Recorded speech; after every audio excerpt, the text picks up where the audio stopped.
नमस्कार बच्चों, कैसे हैं आप। आज कक्षा 10 सामाजिक विज्ञान विषय में भूगोल का चैप्टर 2 वन एवं वन्य जीव संसाधन। अभी तक आपको सिर्फ भूगोल का एक ही पाठ कराया गया था। आज इसका पार्ट 2 वन एवं वन्य जीव संसाधन। देखो, स्वस्थ मनुष्य के शरीर में ही स्वस्थ मस्तिष्क निवास करता है। अगर हमारा स्वास्थ्य अच्छा होगा तो हम अपने देश और समाज की प्रगति के लिए कार्य कर सकेंगे। परंतु वर्तमान समय में एक अच्छा स्वस्थ शरीर रखना बड़ा मुश्किल हो गया है। उसका कारण क्या है? बदलता हुआ पर्यावरण। औद्योगिक क्रांति से पूर्व वातावरण बड़ा शुद्ध था, स्वच्छ था, साफ था, बीमारियां बहुत कम थी। लेकिन औद्योगिक क्रांति के पश्चात बहुत बड़े स्तर पर वनों को काटा गया, पशुओं को मारा गया। इसका परिणाम ये हुआ कि हमारा वातावरण पूरी तरह दूषित हो गया, जिसके परिणाम स्वरूप आज प्रकृति में परिवर्तन होने प्रारंभ हो गए। इसका कारण क्या है? कहीं ना कहीं बहुत बड़े स्तर पर मनुष्य ने अपने विकास के लिए प्रकृति को नष्ट करना प्रारंभ कर दिया। वन एवं वन्य जीव संसाधन, ये हमारा चैप्टर प्रकृति से ही संबंधित है कि हमारे जीवन में वन और वन्य जीवों का कितना महत्व है। क्योंकि स्वस्थ व स्वच्छ पर्यावरण ही देश और समाज की प्रगति का एक आधार है।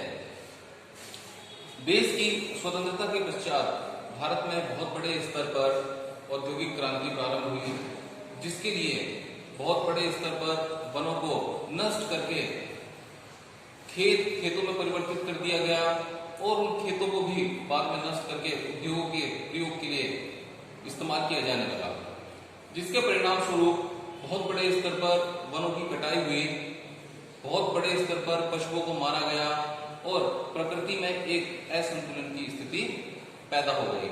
लेकिन जब इसके कुप्रभाव हमारे सामने आने लगे, तब प्रत्येक देश की सरकार ने वन और वन्य जीवों को संरक्षण देने के लिए विचार किया और बहुत बड़े बड़े स्तर पर योजनाएं बनाई जाने लगी।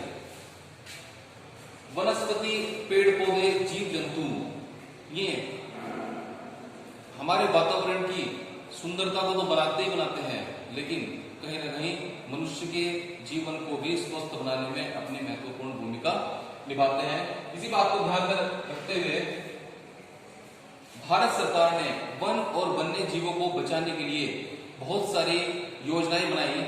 उन्हीं योजनाओं के परिणाम स्वरूप सबसे पहले वन्य जीव संरक्षण अधिनियम 1972 ईस्वी में पारित किया गया। इस अधिनियम के माध्यम से वन्य जीवों को संरक्षण दिया गया। भारत में पूरे विश्व के जितने भी जीव जंतु हैं, उसका लगभग 8% जीव जंतु भारत में पाए जाते हैं। इस प्रकार एक वन्य जीव संरक्षण अधिनियम बनाकर वन्य जीवों की सुरक्षा को सुनिश्चित किया गया।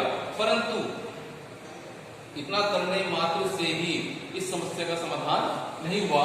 उसके पश्चात स्थिति ये पैदा हुई कि भारत में टाइगर, जो बाघ होता है, हाथी होता है, इन्हें बहुत बड़े स्तर पर मारा गया, क्योंकि ये भी पर्यावरण को बचाने में अपनी महत्वपूर्ण भूमिका निभाते हैं। भारत में जब कभी लाखों की संख्या में बाघ हुआ करते थे, अब हजारों की संख्या में बचे हैं।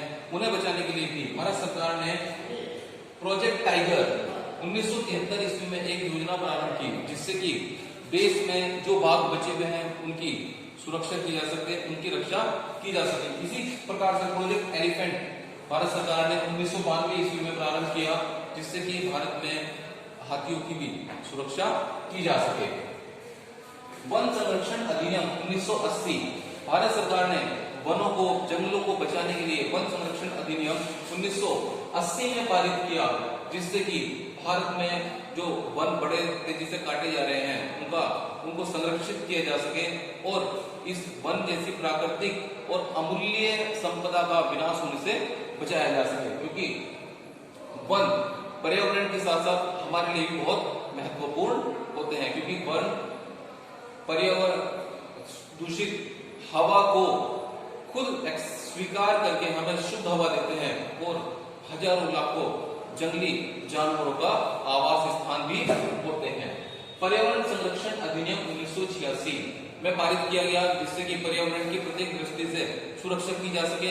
इसमें सिर्फ हमें वनों का ही सुरक्षा को ध्यान में नहीं देना है, अपितु भविष्य में ऐसी योजनाएं भी बनानी पड़ती हैं जिसके माध्यम से हम अपने देश में वनों के क्षेत्रफल को बढ़ाने के साथ साथ जंगली जीव जंतुओं की भी सुरक्षा कर सके। इसी बात को ध्यान में रखते हुए भारत सरकार ने आरक्षित वन क्षेत्र स्थापित किए। आरक्षित वन क्षेत्र वो होते हैं जहां पर सरकार की आज्ञा के बिना, परमिशन के बिना आम लोगों को जंगल में प्रवेश करना वर्जित होता है। वहां पर लकड़ी काटना वर्जित होता है, घास काटना वर्जित होता है, पशुओं को चराना वर्जित होता है और शिकार करना भी पूरी तरह वर्जित होता है। इसके परिणाम स्वरूप अब ये स्थिति है कि जंगली जानवरों को संरक्षण मिल सका है। इसी तरह होता है अनारक्षित वन क्षेत्र। ये ऐसे वन क्षेत्र होते हैं जहां पर सरकार की परमिशन से आम लोग सूखी हुई लकड़ी काट सकते हैं, अपने पशुओं के लिए चारा ला सकते हैं और अपने पशुओं को वहां पर चरा सकते हैं। तो ये इस प्रकार के अनारक्षित वन क्षेत्र होते हैं।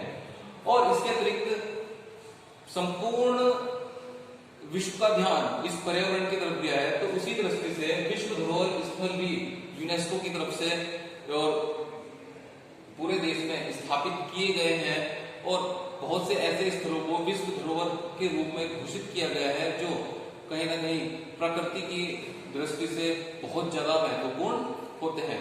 ये इस चैप्टर की आपको वीडियो भेजी जा रही है, इससे संबंधित जो प्रश्न उत्तर है आपको उस समय पर वीडियो और पीडीएफ के माध्यम से कराए जाएंगे।